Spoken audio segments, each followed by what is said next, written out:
Have you ever noticed how some people turn everyday life into an endless soap opera? If someone cuts you off in traffic, there they are, grumbling away. A snarky remark becomes a personal attack. Waiting for a reply feels like torture. And even getting your coffee wrong is cause for frustration. On the flip side, there are those who glide through life effortlessly, almost untouchable. An insult rolls right off their back. A hiccup is simply dealt with and moved past. It's like they live in their own world, where the little annoyances of the day barely make a dent in their calm. So what do they know that we don't? The truth is, most of us act like emotional pinballs, bouncing from one reaction to the next, hostage to every outside provocation. If the weather turns sour, our mood crashes. If a message goes unanswered, our confidence plummets in seconds. Who hasn't spent hours replaying a stranger's look on the street, analyzing every detail as if you were hunting for clues? We've all fallen into that mental trap at least once, letting something trivial take up so much space in our heads. That's why it's time to ask, what separates those who react from those who stay unfazed? You can't chalk it up to luck or some born-with-it trick. The key is an inner shift that doesn't change what happens, but how we respond. Have you ever wondered why the same situation can shake one person and leave another totally unfazed? The secret isn't about reaching monk-level calm on top of a temple, but about quitting a game that had no chance of winning from the start. Most of us assume we're hostage to whatever happens out there, but really it's the meaning we give each moment that decides how we feel. Think about it. Someone honks or makes a rude gesture in traffic. You've got two options. In the first, you take it personally. Let that moment spoil your mood, and spend the rest of the day stewing over it. In the second, you shrug it off. Remember, everyone's got their own struggles and move on without the drama. Same gesture, opposite reactions. And it all comes down to the story you choose to tell yourself. What's really striking is that this mechanism applies to every part of life. A curt comment from a stranger only bothers you if you let it. A no to an invite only stings if you let that no define your worth. A tough day turns into a wasted week if you keep replaying your mistakes in your head like a bad movie. In reality, most of the blows we feel don't actually happen in the outside world, but in our minds. We get stuck on autopilot, reacting instead of choosing where to put our energy. And when that insight hits, not just as an idea, but right in the heat of the moment, that's when everything really changes. Have you ever noticed that all of a sudden, the world stops just happening to you and becomes something you build with every choice? That's the crucial point. How do you flip that switch? Once you do, everything takes on a whole new dimension. Let's find out how. You've probably heard that it's not what goes down, but how we react that really matters. Sounds easy in theory, but in practice, it's a whole different story. Because when something hits a sore spot, when someone crosses your path with rudeness or unfairness, that automatic reaction feels inevitable. So what's the mental workout to bulletproof yourself against those little daily irritations? How do you get to a place where criticism, dirty looks, and setbacks can't knock you off balance anymore? It all starts with one simple yet transformative act. Stop giving away your energy for free. Instead of gifting your peace of mind to someone trash-talking online, why not save that resource for the people who really matter? Rather than stewing over every negative comment, direct your attention to what actually builds you up. Imagine not spending hours replaying some virtual argument. And if someone shoots you a weird look on the subway, it's just one detail among many. These small setbacks lose their weight when you stop treating them like major personal events. Handing out your calm as a freebie is a recipe for emptying your day. It's like giving away your entire stock without asking for anything back. So how about setting a price on your peace? Start charging for your calm and see how every choice gains even more meaning. There's still so much more to explore. Have you ever wondered if what people say about you really matters? Does someone's criticism pay your bills? Or will it even be on your mind a week from now? Often the stress we carry is just a reflection of someone else's hang-ups. When someone's rude, it reveals their state of mind, not yours. A question cast on your work shows more about their limited view than your ability. Disrespect exposes their insecurities. And by reacting with irritation, we give away something precious. our inner peace. That peace is a rare, valuable resource. Those who move through life with calm don't waste energy on conflicts that aren't theirs. Instead of feeding resentments, they focus on real goals, setting pointless drama aside. Here's the clincher. When you don't react, when you simply ignore provocation, the power of whoever's trying to shake you just evaporates. The comment that used to spark an inner storm loses its punch. No reaction means no tension. In that moment, you take true control of your emotions, freeing yourself from others' demands and expectations. Suddenly, what once affected you becomes nothing more than background noise. Have you noticed how old annoyances barely faze you anymore? When you let go of worries that aren't yours, the weight of the world seems to lift. And once you taste that mental freedom, there's no going back. But that's just the beginning.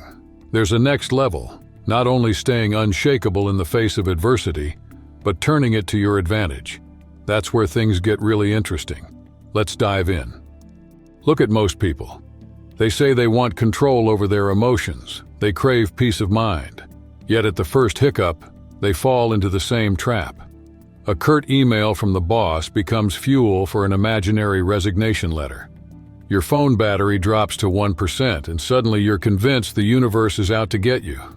It's like they'd rather be ruled by emotion, shrugging, "Can't help it, that's just me." Here's the trick. The moment you break that reaction cycle, you've taken your first step toward winning, not just in personal life, but in any situation. Notice how the most influential people, whether in a negotiation, at a party, or in a debate, stay calm. The second you lose your cool, you give up your edge. And that skill is what we'll unpack next. Have you noticed how a nasty comment or a little jab can throw you off balance and mess with your mood? You find yourself reacting before you even realize it, letting the person who sparked that irritation set your state of mind, and even ruin your day. When outside events can trigger strong emotions in you, it's like the world is writing your story. But what if you decided to stop falling for those traps? To stay cool in the face of subtle digs, not letting tests or hidden provocations shake you. By meeting each obstacle with flexibility and moving on, you strip them of the power to shape your behavior. It's not about ignoring what's happening around you. It's about refusing to be ruled by it. With that mindset, people start seeing you differently, not as easy prey to manipulation, but as someone who acts with logic and intent, not impulse. When we run on autopilot, we become predictable. That's how brands tap into our cravings. Toxic people find openings, and systems keep us trapped in the same routines. Mastering your own reactions is the path to something few truly know: total freedom. Have you ever reached the point where nothing outside of you can control your inner state, and you start living by your own rules? You might be asking yourself, how do I actually make that happen? The answer goes beyond knowing. You've got to reprogram the way you react. Reacting on impulse means giving up control. But how do you train your mind to stop those reflexes? Think about it. If it were easy, everyone would have mastered this detachment already. Most of us don't even realize how conditioned we've been since childhood to respond instantly to every stimulus. Someone makes a nasty comment and you feel you have to defend yourself. Something frustrates you and out comes the rant. It's like having a control panel out in the open where anyone, your boss, a stranger, an online post, can hit your buttons. What if instead of reacting, you just shut that panel off completely? That's where emotional immunity comes in. It's not about ignoring your feelings or turning into a robot. It's about training your brain to break the cycle of automatic reactions. Have you noticed how we pick up other people's emotions without even trying? Instead of just absorbing them, try taking on the role of an observer. When the vibe gets heavy, in the subway, at work, or in a coffee shop, it's easy to catch someone else's mood. But what if instead you simply noticed what was going on around you without letting it get under your skin? Imagine the barista at the coffee shop is in a bad mood and treats you coldly. Your automatic reaction is, "Why is he acting like this?" And you feel the weight of his stress. An observer thinks, "He must be dealing with something," and moves on without changing their own inner state. That's the practice of detachment, letting the world move around you without letting it breach your defenses. Step 2. Master the pause. How many times have we regretted decisions made in the heat of the moment? Emotions hijack logic and take over the brain. So before you respond to something offensive, before you give in to the urge to argue or let anxiety take hold, just pause. A moment of silence is enough for your brain to choose between an automatic reaction and a conscious response. This shifts your relationship with emotions. Instead of reacting, you decide. You observe without absorbing, and you breathe before you act. That way, you stay balanced, even when everything around you seems chaotic. You decide where to put your energy. Here's a shortcut for those who know how to act. Before you respond, ask yourself, does this deserve my attention? Most of the time, it doesn't. Now move on to the next step. Cut the drama at the source. Whether you're chatting with friends, at work, or in online groups, drama only exists because people react. It's a cycle driven by emotional impulses, and gossip only spreads when we fuel it. When you learn not to react, the whole vibe changes. Those who thrive on stirring the pot lose their stage. Conflicts stop growing because one side stops playing along. Imagine someone tries to provoke you. Instead of jumping into the fight, you stay calm and keep going. Suddenly, the instigator is powerless. The truth is, people who seek conflict want to have the reins. If you refuse to give them a reaction, you strip them of that power. That's why someone who doesn't take the bait becomes the real star. Try this attitude in your daily life. Notice how respect around you grows. Attempts to test you become rare, and anyone who insists soon realizes they won't get a rise out of you. Here's another interesting point. By not responding to negative triggers, you free up your energy for relationships and tasks that really matter. This behavior gives you a solid presence, almost immune to storms of other people's opinions. And that's when the game changes for good. By developing this emotional armor, you move forward focused on what truly matters.